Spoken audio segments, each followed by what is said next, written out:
যুক্তরাষ্ট্রের আগ্রাসনে মুসলিম বিশ্বের নিরাপত্তাকে নিন্দা জানিয়েছে ইরান। বিশ্বজুড়ে মুসলিম সম্প্রদায় এবং ইসলামী রাষ্ট্রগুলোর প্রতি স্পষ্ট বার্তা দিয়েছেন ইরানের জ্যেষ্ঠ কর্মকর্তা ও নিরাপত্তা কাউন্সিলের প্রধান আলী লারিজানি। গেল সোমবার তিনি ঐক্যের আহ্বান জানানোর পাশাপাশি ইরানের উপর যুক্তরাষ্ট্র ও ইসরায়েলের আগ্রাসনের তীব্র সমালোচনা করেছেন। বিবৃতিতে লারিজানি বলেন, আলোচনা চলাকালীন ইরান একটি প্রতারণাপূর্ণ মার্কিন ইসরায়েল আগ্রাসনের শিকার হয়েছে। তিনি মনে করেন ইরানি জনগণের ধীর জাতীয়তাবোধ ও ইসলামী প্রতিরোধের মাধ্যমে এ আগ্রাসনের জবাব দিয়েছে, যা আক্রমণকারীদের তাদের লক্ষ্য অর্জনে বাধা প্রদান করেছে। স্যান্ডেলিনা সো, রূপচর্চায় আভিজাত্য। এই ইরানি কর্মকর্তা সংঘাতের সময় বেশিরভাগ ইসলামী রাষ্ট্রের সংহতির অভাব নিয়ে সমালোচনা করেছেন।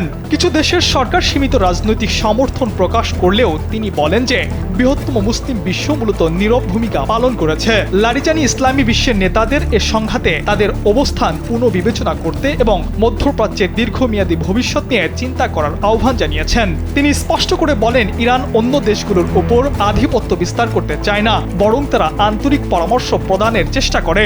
বার্তার শেষে লারিজানি জোর দিয়ে বলেন যে ইসলামী উম্মার মধ্যেকার ঐক্যই একমাত্র মুসলিম বিশ্বের দেশগুলোর নিরাপত্তা, প্রগতি এবং স্বাধীনতা নিশ্চিত করতে পারে।